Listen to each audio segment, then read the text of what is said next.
ఇదే ఇంట్లో మనది స్టూడెంట్ నెంబర్ 1 షూటింగ్ చేశారు. ఇదా? ఇది ఓకే. 2 రోజులు షూటింగ్ చేశారు. ఎన్టీఆర్ సినిమా చేస్తుంటే నేను పైన బెడ్రూమ్లోంచి అప్పుడు అయ్యప్ప మాల వేసుకుని ఉన్నా. అటు వచ్చి చూస్తుంటే కింద సీన్ చేస్తున్నారు, చూశాను. ఎన్టీఆర్ షార్ట్గా ఉన్నాడు. పైన చూసి ఎన్టీఆర్ హరికృష్ణ గారు వాళ్ళ ఇది అని చెప్పిన తర్వాత పైన చూశాను. ఆ యాక్టింగ్ అది బాగా నచ్చింది. తర్వాత ఆ రోజు నైటు ఇంట్లో ఆలోచిస్తూ ఎవరితో స్పార్క్ మంచి టాలెంటెడ్ కుర్రలా ఉన్నాడు, వీడితో మనం ఎందుకు సినిమా చేయకూడదు అని చెప్పి ఒక కమర్షియల్ డైరెక్టర్ని పెట్టి కమర్షియల్ ఫ్యామిలీ నుంచి వచ్చిన హీరో కాబట్టి ఎన్టీఆర్ బాలకృష్ణ ఈ ఫ్యామిలీ నుంచి వచ్చాడు కాబట్టి ఏదైనా పెట్టి చేస్తే ఎలా ఉంటుంది అని ఒక ఆలోచన వచ్చింది. ఆలోచన వచ్చిన తర్వాత ఆ 2 రోజులు అబ్జర్వ్ చేశాను. అబ్జర్వ్ చేసిన తర్వాత పెద్దగా సరే మాట్లాడదాం అని చెప్పి అనుకుని షూటింగ్ కూడా వెళ్ళాను. ఒక రోజు వెళ్ళిన తర్వాత సినిమా చేద్దాం అనుకుంటున్నాను, ఎందుకో మా ఇంట్లో షూటింగ్ చేశాక నీ మీద సినిమా చేయాలనిపించింది. ఏంటని అడిగితే, భలేవారు సార్ మీరు ఎప్పుడప్పుడు బాబాయ్తో సినిమా తీశారు కదా సార్ అన్నాను. నాకు టైం నేను ఆలోచించి చెప్తానని చెప్పి ఎవరితో చేస్తే బాగుంటుంది అని చెప్పి ఆలోచించి గోపాల్ దగ్గరికి వెళ్ళాను. గోపాల్ కాబట్టి మీ ఫ్రెండ్ కాబట్టి, అంటే గోపాల్ అసోసియేట్ డైరెక్టర్గా, నేను అసిస్టెంట్ ఆర్ట్ డైరెక్టర్గా రాఘవేంద్ర గారి దగ్గర కొన్ని సినిమాలు చేశాను. అప్పటి నుంచి టెక్నీషియన్స్ వేగా మెడ్రాస్. కానీ భయం అనిపించలేదా? ఇప్పుడంటే బాలకృష్ణ గారు అంటే ఎన్టీఆర్ కొడుకు, బాలకృష్ణ అప్పటికి నెక్స్ట్ లెవెల్లో ఉన్నారు. కానీ జూనియర్ ఎన్టీఆర్ అనగానే అప్పుడు ఇంత ఫ్యామిలీ సపోర్ట్ లేదు, ఇంత పెద్ద స్టారు కాదు. బట్ ఇలాగా డైలాగ్ డెలివరీ ఉంటుందా, ఎంత డ్యాన్స్ చేసేవాడా, సింగిల్ టేక్ ఆర్టిస్టా, ఇవన్నీ ఉన్నాయా సార్ అప్పుల్లో? ఏ సపోర్ట్ లేకుండా పైకి లేపడం కష్టం కదా అప్పుల్లో. అప్పుడు ఇదే జరిగింది డిస్కషన్. చేస్తే గోపాల్ దగ్గరికి వెళ్తే ఆ రోజు గోపాల్ పొజిషన్ తెలుసా మీకు? Samarasimha Reddy super duper hit, Narasimha Naidu super duper hit. Okay. దాని తర్వాత ఏ సినిమా చేయాలని కూర్చున్నాడు. ఓకే. ఏ సినిమా చేయాలని కూర్చున్న టైంలో నేను వెళ్తే, అసలు నీకేమైనా బుద్ధి ఉందా, మత్తుందా, అప్పుడు ఇంత పెద్ద హిట్లు ఇచ్చి కూర్చున్నాను, పెద్ద హీరోని తెచ్చుకోవచ్చు కదా, అప్కమింగ్ హీరోతోటి చేయటం ఏంటి,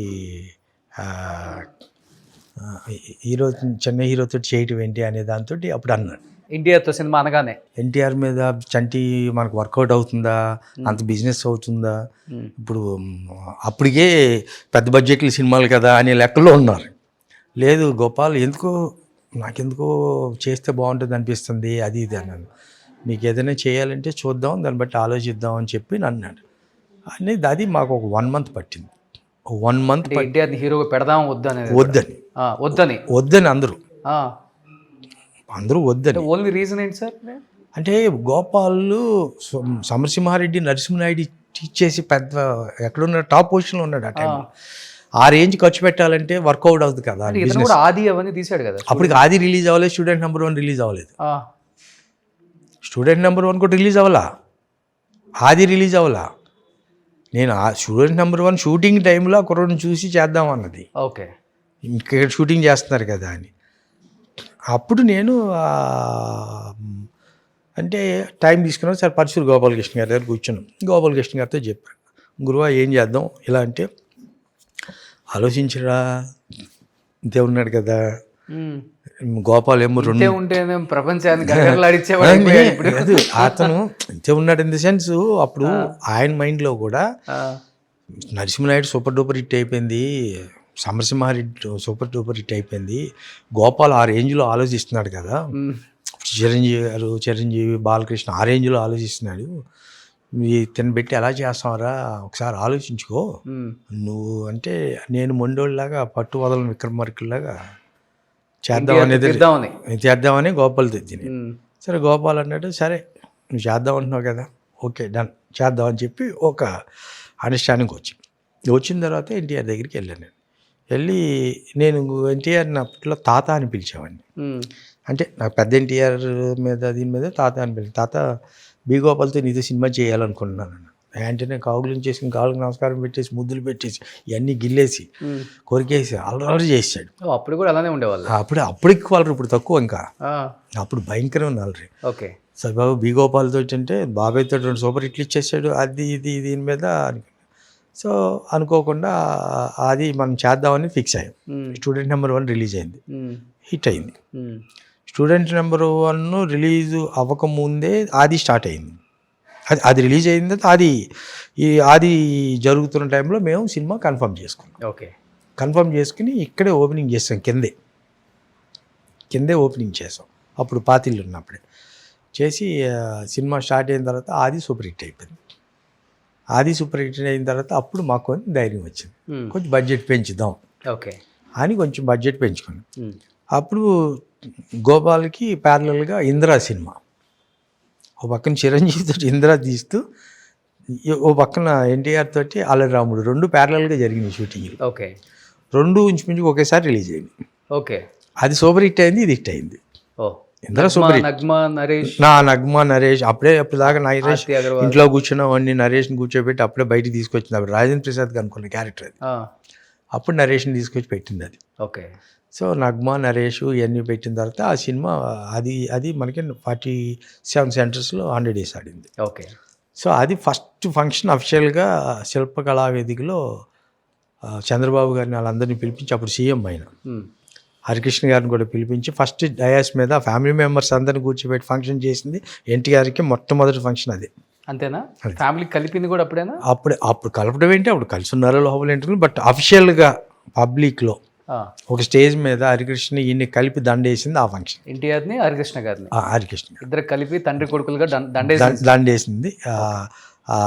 ఇద్దరిని సన్మానించింది అప్పుడు అన్నమాట. ఓకే, చాలా హ్యాపీ ఫీల్ అయ్యి ఉంటారు కదా? చాలా హ్యాపీ. అసలు ఫస్ట్ ఎన్టీఆర్తో మేము పాలకొల్లో షూటింగ్ చేస్తున్నాం అల్లరి రాముడిది.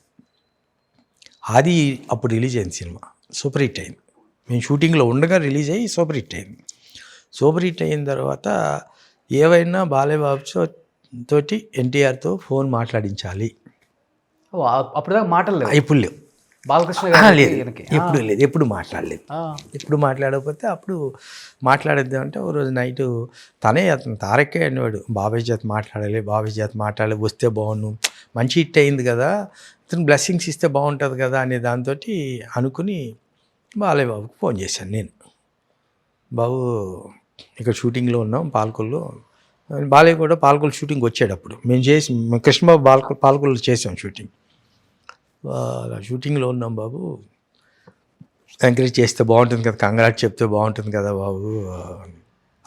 ఉన్నాడా అక్కడ అన్నాడు, ఇక్కడ ఉన్నాడు బాబు, ఈ అడుగు ఫోన్ అన్నాడు. వెంటనే సరే ఫోన్ ఇస్తే కంగ్రాట్స్ అది ఇది అంటే ఇక 2 నిమిషాలు మాట్లాడుకున్న తర్వాత అయిపోయాక ఈ తారక ఏడుపు అనమాట, ఒళ్ళో పడుకుని ఏడ్చేసి నాకు కూడా కళ్ళంటి నీళ్ళు అంటే ఒక చిన్నపిల్లలాగా, ఇది గోపాల్ కూడా ముగ్గురు కూర్చుని ఏంటో అసలు ఏదో ఫ్యామిలీ మెంబర్స్ లాగా.